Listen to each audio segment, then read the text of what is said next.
Subscribe to my channel for mental, physical, spiritual and social development.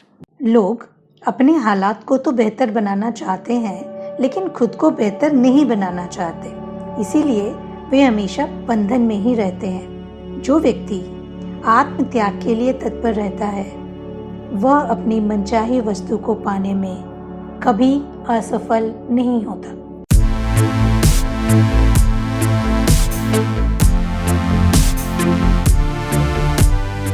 Power of self discipline के अध्याय 21 में आज बात करेंगे आत्म अनुशासन और मानसिक शांति के बारे में। आध्यात्मिक विकास करने और पूरी तरह उपयोगी व्यक्ति बनने के लिए आपको नियमित रूप से अपने विचारों, भावनाओं और कार्यों में आत्म अनुशासन व आत्म नियंत्रण का इस्तेमाल करना होगा।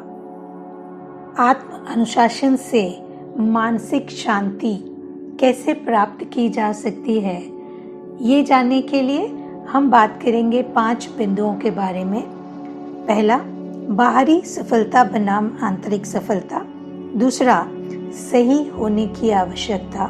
तीसरा, किसी को भी किसी चीज के लिए दोष नहीं देना।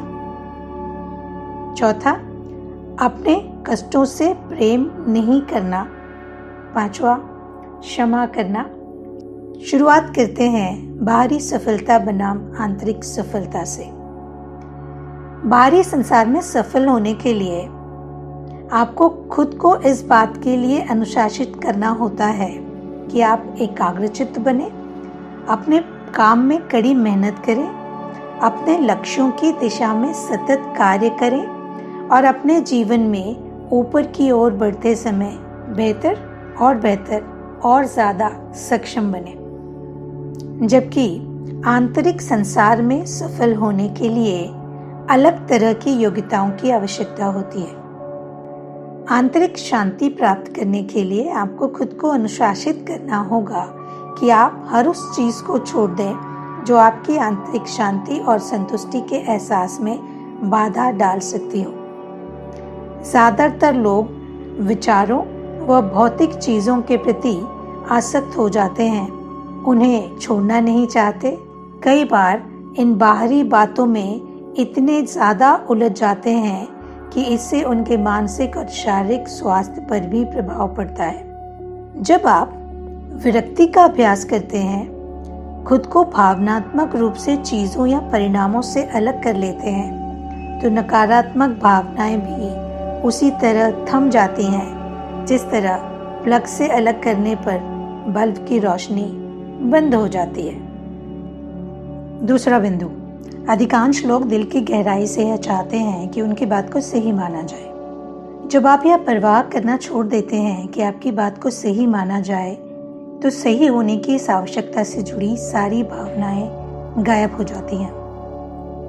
ब्रायन कहते हैं कि मैं सभी राजनीतिक और धार्मिक विचारों वाले लोगों से मिलता जुलता और मित्रता रखता हूँ। अधिकांश प्रकरणों में हमारी पटरी अच्छी बैठती है क्योंकि हम मतभिन्नता वाले मुद्दों को एक तरफ रख देते हैं। हम जागरूक और अनुशासित होकर खुद को उन विचारों से विरक्त कर लेते हैं। इसके बजाय हम उन विषयों पर ध्यान केंद्रित करते हैं जिन पर हम एकमत हैं और जिनमें हमारी रुचियाँ समान हैं। ये आप भी कर सकते हैं और ऐसा करने से आपके संबंध सभी लोगों से अच्छे बने रह सकते हैं। तीसरा बिंदु, किसी को भी किसी चीज़ के लिए दोष नहीं दें। दोषारोपण नकारात्मक भावनाओं व आंतरिक अशांति का एक प्रमुख कारण है। दोष देने के लिए एक या दोनों घटकों का मौजूद होना आवश्यक है। पहला है जुड़ाव। यह तब होता है जब आप किसी चीज़ को व्यक्तिगत मान बैठते हैं, आप उससे जुड़ जाते हैं। जैसे ही आप ये महसूस करते हैं कि किसी ने कोई ऐसी नकारात्मक चीज़ की है या कही है जिससे आपके व्यक्तिगत हितों पर प्रतिकूल प्रभाव पड़ता है, तो आप तुरंत नाराज हो जाते हैं और उस व्यक्ति को दोष देने लगते हैं। मान लीजिए कोई व्यक्ति ऑफिस जाने की हड़बड़ी में है, पूरी तरह उलझा हुआ है, अभी अभी अपने जीवन साथी से लड़कर आया है। जब वह अचानक ट्रैफिक में आकर आपके सामने से गाड़ी निकाल देता है तो आप तुरंत उस अजनबी को गाली देने लगते हैं। कारण यह है कि आपने उसके गाड़ी चलाने के व्यवहार को व्यक्तिगत मान लिया है। लेकिन जब आप में खुद को विरक्त करने का अनुशासन होता है और आप चीज़ों को व्यक्तिगत तौर पर लेना छोड़ देते हैं तो उस व्यक्ति या घटना से जुड़ा नकारात्मक भावनात्मक आवेश लगभग तत्काल ही खत्म हो जाता है। जिस पल आप खुद से यह कहते हैं उसी पल घटना से जुड़ी सारी नकारात्मकता गायब हो जाती है और आप दोबारा शांत, आरामदेह तथा सकारात्मक हो जाते हैं। चौथा बिंदु जो बहुत महत्वपूर्ण है, कष्टों से प्रेम करना। कई लोग अपने कष्टों से प्रेम करने लगते हैं। उनकी अतीत की समस्याएं ही उनके जीवन का केंद्र बिंदु बन जाती हैं। वे हर समय पुरानी बातों के बारे में ही सोचते रहते हैं।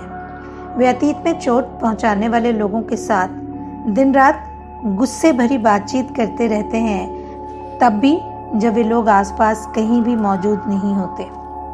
जब भी कोई बातचीत शुरू होती है वे अपने कष्टों को हर किसी के सामने प्रदर्शित करने लगते हैं, अपने जीवन की दुखद घटनाओं का बखान करने लगते हैं और बताते हैं कि उनके साथ कितना बुरा व्यवहार किया गया और सामने वाला कितना बुरा था।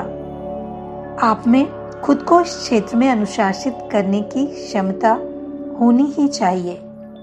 आप तय करें कि आप नकारात्मक भावनाओं को तर्कसंगत साबित नहीं करेंगे, पुरानी बातों को नहीं दोहराएंगे। जब आप शांति से यह स्वीकार कर लेते हैं कि जीवन में सभी तरह की चीजें होती हैं, सभी तरह की परिस्थितियां आती हैं, तो सामने वाले व्यक्ति या परिस्थिति से जुड़ी आपकी नकारात्मकता खत्म हो जाती है और जहां नकारात्मकता खत्म होती है वहां से मानसिक शांति की शुरुआत होती है।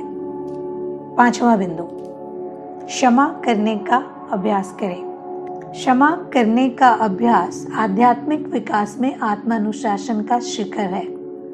क्षमा का नियम कहता है आप उसी हद तक मानसिक और भावनात्मक दृष्टि से स्वस्थ हैं जिस सीमा तक आप खुद को चोट पहुंचाने वाले किसी व्यक्ति को पूरी तरह क्षमा कर देते हैं।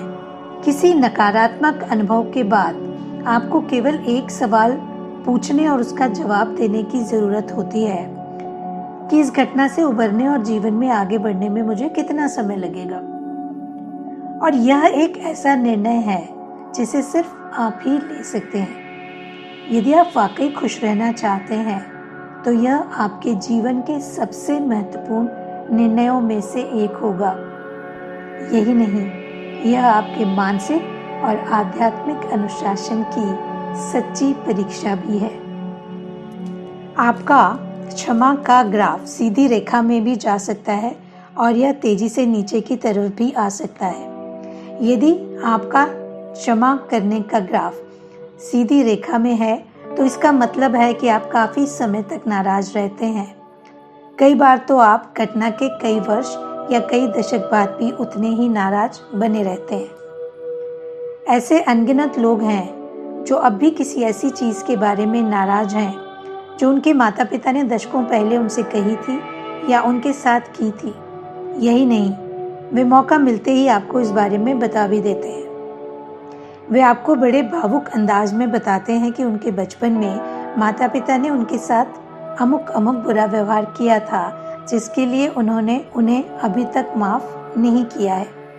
यदि हम देखें तो पाएंगे कि सचमुच स्वस्थ लोगों का क्षमा का ग्राफ नीचे की तरफ जाता है। उनके जीवन में भी दूसरों जितनी ही मुश्किलें और समस्याएं आती हैं, लेकिन उन्होंने खुद को इस संकल्प के साथ अनुशासित कर लिया है कि वे जल्दी से क्षमा करके भूल जाएंगे ताकि वे अपने जीवन में आगे बढ़ सकें। वे अपनी समस्याओं को बोरे में भरकर अपनी पीठ पर लादे नहीं रखना चाहते। वे तो उन्हें बस छोड़ देते हैं और अपना ध्यान दूसरी सुखद चीजों की तरफ मोड़ लेते हैं। क्षमा का अनुशासन आध्यात्मिक साम्राज्य की कुंजी है। मानसिक शांति के उच्च स्तर पर पहुंचना तभी संभव है जब आप दूसरों को खुलकर माफ करने का अनुशासन और आदत विकसित कर लें, चाहे उन्होंने आपको आहत करने के लिए कोई भी और कितना बड़ा काम क्यों न किया हो।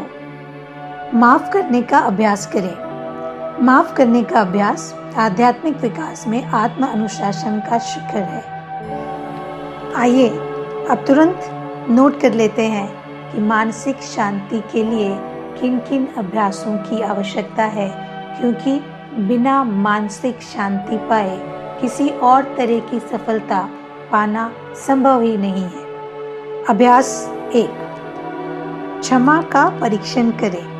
क्या आप सही साबित होना चाहते हैं या फिर आप खुश रहना चाहते हैं? अभ्यास 2, अपने अतीत में ऐसे लोगों को पहचानें जिन्होंने आपको किसी तरह की चोट पहुंचाई है। आज ही उन लोगों को माफ करने का निर्णय लें और नकारात्मक भावनाओं को दिल से निकाल दें। अभ्यास 3, दोष या क्रोध की अपनी नकारात्मक भावनाओं को उचित ठहराने के कारण न खोजें। इसके बजाय अपनी बुद्धि का इस्तेमाल करके जिम्मेदारी स्वीकार करने के कारण खोजें। अभ्यास 4, मानसिक शांति को अपना सर्वोच्च लक्ष्य बनाएं और फिर विचलित करने वाले प्रत्येक विचार या भावना से बाहर निकलने का संकल्प करें। अभ्यास 5, आज ही से हर सुबह कोई आध्यात्मिक या प्रेरक पुस्तक पढ़ना शुरू करें। यह आदत आपकी जिंदगी बदल देगी। अभ्यास 6, आगे से चीज़ों को व्यक्तिगत तौर पर न लें। खुद से पूछें कि आज से 5 साल बाद इस बात का कितना महत्व होगा। अभ्यास 7, धन और भौतिक चीज़ों से विरक्ति की तकनीक का अभ्यास करें और किसी चीज़ को लेकर विचलित या चिंतित होना छोड़ दें। मानसिक शांति को पाने के लिए इन अभ्यासों को तुरंत प्रभाव से अमल में लाने की ज़रूरत है। आज अभी इसी वक्त शुरू करिए। आत्म अनुशासन की शक्ति के 21 अध्यायों में आपने क्या सीखा, उस पर कैसे अमल किया और क्या हासिल किया, हमें लिखिएगा ज़रूर। ऐसी ही कई प्रेरणादायक किताबों के बारे में हम आपसे बात करते रहेंगे, मिलकर सुनते रहेंगे और सीखते रहेंगे। ऐसे ही अगले किसी वीडियो में आपसे फिर मुलाकात होगी। तब तक के लिए अपना ख्याल रखिएगा।